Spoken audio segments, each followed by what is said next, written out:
Hello, everyone. Welcome to the Chapter 6 video lecture. This is a PowerPoint slide that I use for Chapter 6. Obviously, do the reading on your own time, but this might be used to supplement or clarify things for you. Chapter 6 covers things like ethics, logic, and critical thinking, including the logical fallacies section. So, what does it mean to think critically? I think this is a term that we throw around a lot, and we use a lot of words like evaluate, interpret, infer. But what does it really mean to think about something critically? Well, here's a great video that I think sums up this concept very well. Critical thinking is all about asking questions. The right questions. Questions that help you assess both the meaning and the significance of claims and arguments. Building these skills and applying them in your life makes it easier for you to assess evidence, evaluate arguments, and adapt your thinking so you stay switched on and engaged in different situations. Critical thinking involves stepping back from a situation to enable you to see all the angles before making judgments or taking decisions. It means identifying the key points, analyzing the sources of information, weighing up different types of evidence, just as a judge and jury would do in a court of law, and putting it all together into your own independent, thought-through point of view. One thing that it's very important to realize is that critical thinking isn't about being critical. And it's about much more than just finding flaws in other people's claims. By itself, that isn't enough to give you an edge. To be a true critical thinker means being creative, reflective, and adaptable, evaluating the evidence to decide for yourself what is accurate, what is relevant, and do I have sufficient information to take a decision on this topic? Thinking critically means taking a stand for yourself. It can be difficult not to be swayed by close family or friends' views on things, or certain beliefs that just feel right. But learning how to use these higher order thinking skills can help you to feel much more confident in your own opinions and conclusions. Critical thinking is also about a sense of discovery and excitement. Not only about learning, but evaluating arguments to see how they stand up, and filtering for yourself what resonates as right or wrong. By using these techniques, you'll find yourself becoming a clearer, better thinker. McCat, learn better, think smarter, aim higher. Okay, so I apologize if you hear a crying baby in the background. That is my daughter. She is going down for her nap. But I think that's a really great video because I think it brings up a couple of great points. Number one is the idea that critical thinking isn't just about thinking about the information that's given to you. It's about discovery. It's about searching for evidence. It is one thing to hear a topic on the news and evaluate that. It is quite another to then seek out evidence on your own in order to have a larger perspective or a clearer perspective of the issue. But how will we use critical thinking in this class? Well, first of all, as a speaker, critical thinking is essential because you must use critical thinking to establish the arguments in your speech or the information in your speech, thinking critically about what information to include, how to portray that information in order to paint the best picture of a topic or an issue. As an audience member, obviously, when you are on the receiving end of a message, you need to think critically about the information being given to you. Is this credible? Is this accurate? Is this being portrayed in a way that paints the best picture of the topic? And then finally, just as an ethical consumer of information, and this applies to getting information through media, through the internet, anything like that. So normally this is when we would do a discussion in class, but we can't do that. But what does it mean to think critically? To engage in active thinking in which we evaluate and analyze information in order to determine the best course of action. Remember that this doesn't necessarily have to be a negative thing like criticism. It's more about asking questions, evaluating evidence, self-regulating, meaning like acknowledging the biases that you might have and things like that. Hearing versus listening, your textbook talks about this, just the idea that listening involves more critical thinking, more evaluative thinking, meaning not just letting information go in one ear and out the other, but actually considering the things that are being conveyed to you. Logic and argumentation. Um, I really like this. I guess this is technically a meme. I really like this meme because I think that students really like this chapter on logic and on logical fallacies because oftentimes they start seeing certain logical flaws or flawed thinking in the people around them, particularly their parents or their family members, their friends, things like that. So as you begin to study logic, you're going to see how frequently we in our everyday lives are using illogical arguments, are using arguments that aren't based in reason. So I think that that's why this chapter is so beneficial, not just for this class, but for your everyday life. So we're going to look at deductive versus inductive reasoning. Deductive reasoning, I want you to think of as from broad to specific, or as you can see here, from the big side of the triangle to the tiny side. And then inductive is, of course, the opposite, from specific information to a larger, broader idea, or from the tip of the triangle to the larger part of the triangle. Deductive versus inductive, another way to think of it is that with deductive, you start with a theory and then you confirm a hypothesis.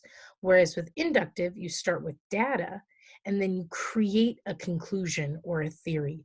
Another really great analogy for this is cooking, right? So with deductive, you start with a recipe book. You start with the recipe, and then using that recipe, you apply it to your specific ingredients and say, how can I make this thing? Whereas with inductive, that would be starting with ingredients, putting them together and saying, what dish can I make with all this stuff? Inductive reasoning uses patterns to arrive at a conclusion. This is like Sherlock Holmes type investigation, right? There's water on the windowsill. There's water dripping down the window. I hear a pattering sound. All of these things together, these specific bits of information, come to the conclusion, the larger, broader conclusion, that it is raining. Right? That's inductive. Deductive is the opposite, using a fact or a rule or a definition to arrive at a specific conclusion. So deductive would be, whenever it rains, my mom picks me up from school so I don't have to walk home. Tuesday, it's going to rain. Therefore, I can apply this and say that I will be picked up from school.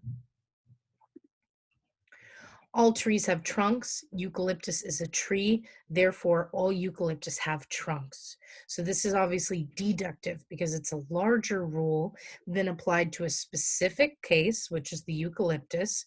And therefore, you are making the decision that all eucalyptus have trunks. If you were to flip this into inductive, then you might say eucalyptus is a tree and it has a trunk. Birch is a tree and it has a trunk. Oak is a tree and it has a trunk. Therefore, I'm going to take all this specific information and make a larger rule that all trees have trunks. Deductive reasoning is a type of logic in which one goes from general to specific. This is a very classic example. All men are mortal. Socrates is a man. Therefore, Socrates is mortal.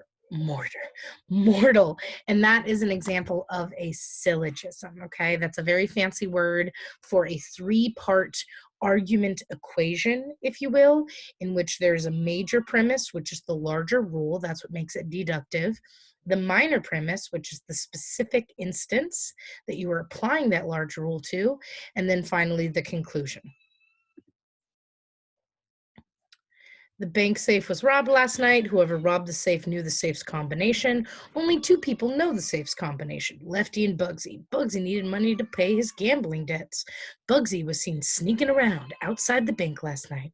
It's only reasonable to conclude, therefore, that Bugsy robbed the safe. So I have little detectives down here to illustrate that this is yet another example of inductive, which you should think of like a detective, using all of this tiny specific information to come to a larger point. Some penguins are black and white. Some old TV shows are black and white. Therefore, some penguins are old TV shows. Obviously, this is not true, but yet it looks like all of the other things that we've been looking at, right? It's in logical syllogism form. It's got a major premise, a minor premise, etc. But obviously, penguins are not old TV shows. So what does this tell us? This tells us that just because something is using deductive reasoning or inductive reasoning, just because something is in a syllogism, that does not necessarily mean that it is true, okay? Which brings us to logical fallacies. If someone is allergic to peanuts, then they don't eat peanut butter. Marco doesn't eat peanut butter. Marco is allergic to peanuts. Again, this is an example of something that seems like it should be true, but in actuality, Marco could not eat peanut butter for a variety of reasons that aren't necessarily the fact that he's allergic to peanuts, right? So again, this is showing you that when you're analyzing arguments, you have to think critically, because just because something flows on the surface, that doesn't necessarily mean that it is logical, that it is true.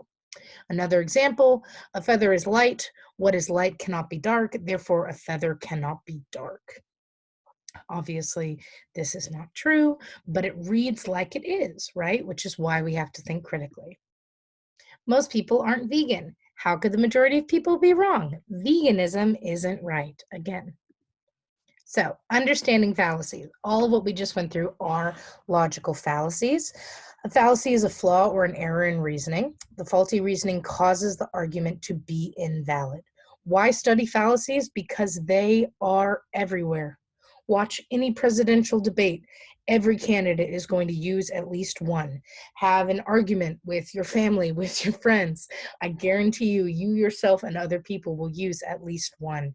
This is lazy arguing. This is common kind of false arguments that are used in very real settings, in very real high stakes arguments. So I think it is so important to learn them, but particularly in this class, you don't want to be guilty of using one in your persuasive speech. There are the formal fallacies. First one is bad reasoning fallacy, which basically just means it's not a valid or true or appropriate reason. The new employee is too quiet and has no sense of style. We should fire them. Obviously, no matter how bad your style is, that's not necessarily a reason to be fired. And then the masked man fallacy. The person who stole my car has red hair. Stacy has red hair. I told the police that Stacy stole my car. So it's called masked man because it's the idea that, you can't use one piece of evidence to convict somebody. And so that's why this is false logic, right? A bunch of people have red hair, not necessarily Stacy, who stole your car. Ad populum. I hope this is gluten-free. Don't even know what that means, but it seems to be the trend these days. Ad populum, or bandwagon as it's sometimes called, is the logical fallacy that if everybody's doing it, then I might as well do it. This is a very common fallacy, probably one of the most common ones that you've heard. Slippery slope. You can never take too many safety precautions. And it says a training slope, Nervous Nelly, ventures. Oh, wait, sorry, my screen won't let me see it. I can't read the rest of this right now. I know that sounds, there we go. On to the slippery slope. Slippery slope basically means it's a false argument in which someone creates a bunch of false causal connections. So a really classic one of these, I feel like, was during the debate surrounding same-sex marriage. And there were people saying, well, if we let same-sex people get married, then people are going to want to marry their dogs, and then they're going to want to marry their dolls and their cars and their all this stuff, right? And so this is the idea that you say that if one thing happens, then a million things are going to happen.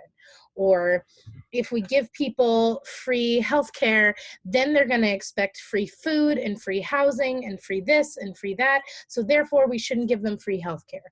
You're adding all of these things in a slippery slope disaster type scenario in order to argue that something isn't good or isn't true, etc., which is obviously flawed, right? When we allowed same-sex marriage, we did not see people marrying their dogs or their cars. Giving people free healthcare does not necessarily mean that our government would then give people free food, shelter, jobs, what have you. Straw man.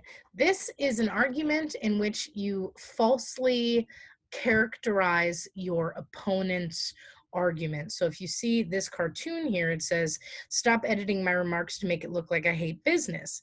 And then you see Mitt Romney, in fact, cuts this up and it just says, I hate business. And he says, you were saying, right? So it's the idea that, let's say your opponent says, I think that we should limit corporate interests in politics. And then the other person says, oh, so you hate corporations? It's a mischaracterization of what someone said in order to make them look bad, to make their argument look weak, etc. Ad hominem. Ad hominem means attack on the man.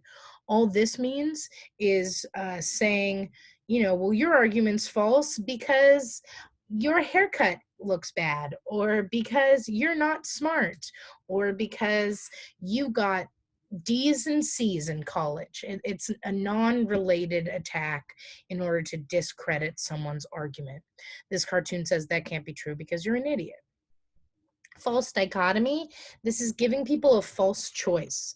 There are only two types of people in the world, those who think in false dichotomies and penguins, right? So obviously this is a false choice. There are more types of people in the world than that, but this can be used to say, we really want to solve homelessness, but unfortunately we either have to give everybody in the entire country an apartment, which would cost way too much money, or we just can't solve homelessness, right? This is creating a false choice so that people, view a problem as unfixable or unfavorable, when in reality, there are obviously a lot of options for solving homelessness or helping homelessness. And so that's what makes it a false dichotomy. Red herring. This is basically a distraction for your opponent in an argument. So it says, did your foundation accept money from foreign entities that support terror organizations? And then the second person says, my foundation has done a lot of good for the world, including things like protecting women's rights and providing healthcare to third world countries, right? So this is completely non sequitur. This is completely not answering the question that was given to this person. If you watch presidential debates, oh my God, I feel like that is the most common answer to questions, is just not an answer at all. So a red herring is where you lead your opponent or the person you are arguing with astray by giving them information that is not relevant to the question or topic at hand. There are lots of fallacies in advertisements. This would be an activity that we would have done in class, where you create a commercial for a product using a fallacy.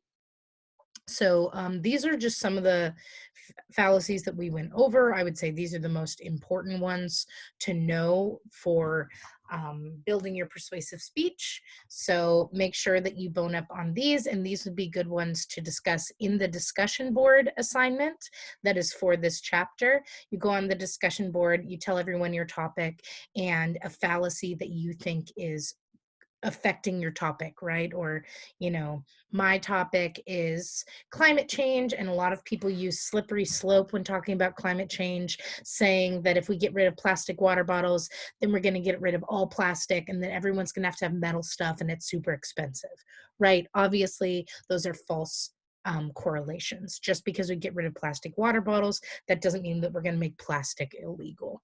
So that is your assignment. As always, email me if you have any questions.